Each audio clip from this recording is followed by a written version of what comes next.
and your impression of the event. SMRs are very timely in terms of the expansion envisaged in the nuclear technology, especially in the period that we are doing energy transition. And for newcomer countries and developing countries that have smaller grids, which makes it difficult for them to opt for large nuclear power plants, SMRs are the good options for them. And that makes them have energy security and drives away energy poverty. The International Atomic Energy states that we cannot achieve energy transition by half century without tripling the installed capacity of nuclear. And that means that we need to put nuclear power everywhere. And with the smaller grids, we can't do large. Either we do regional large and build long power lines and transmission lines, or we do the small modular reactors. And that is why I see that small modular reactors have a critical role to play in our energy transition, the transition to clean energy of the world. And this is very timely that the small modular reactors are in. And we have a small modular reactor like the academic Lomonosov, which is good because it's able to address or let me say, surmount the 19 infrastructure issues required by the International Atomic Energy Agency for you to build a nuclear power plant. Because this floating solar is just, I would say, plug and play. You don't need to do too much safety, securities, and all these issues that you have to address in your country.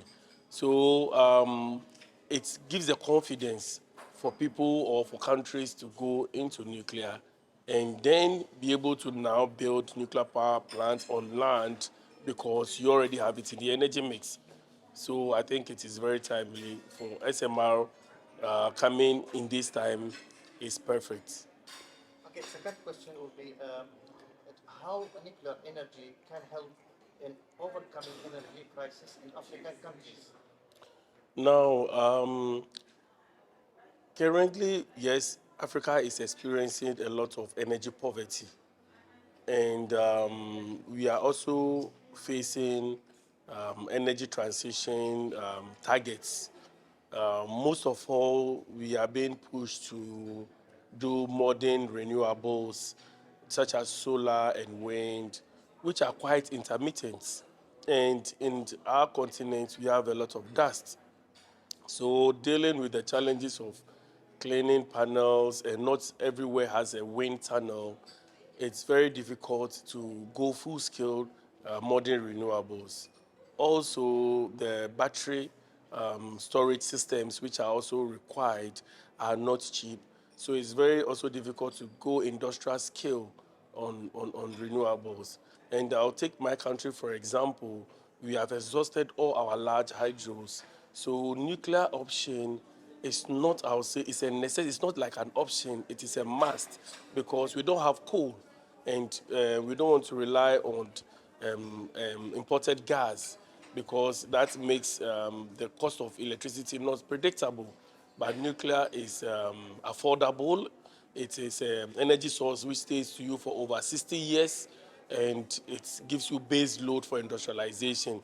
And so if you are saying that you want to take away energy poverty, you want to alleviate poverty itself, and you want to industrialize the continent, then we need to be aggressive about, African countries building nuclear power projects. And that is why you see some African countries aggressively pursuing the nuclear projects. And it is very exciting that Egypt now is building the 4 nuclear power plants. And we only used to take South Africa as an example, but now Egypt comes in, the rest of us are going to follow.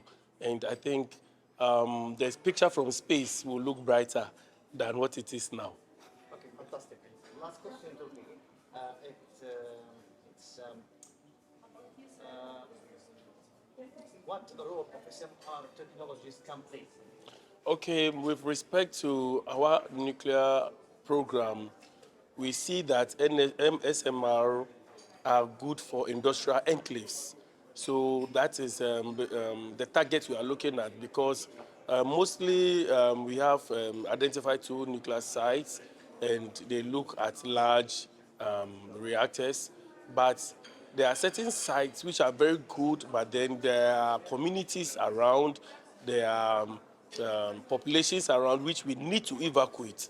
But then we realize that if we deploy SMRs in those areas, we don't need to evacuate the people. We actually have to create an industry. So those small towns which are around will be able to even grow because they will get jobs if we bring industry there, and then we increase the SMRs which are modular into the communities.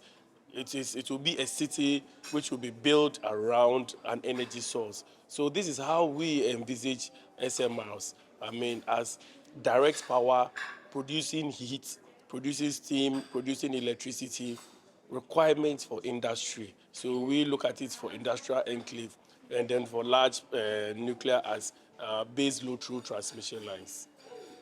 Fantastic. Wonderful. Thank you, Mr. Rubik. Just, can I have your business card? Yes.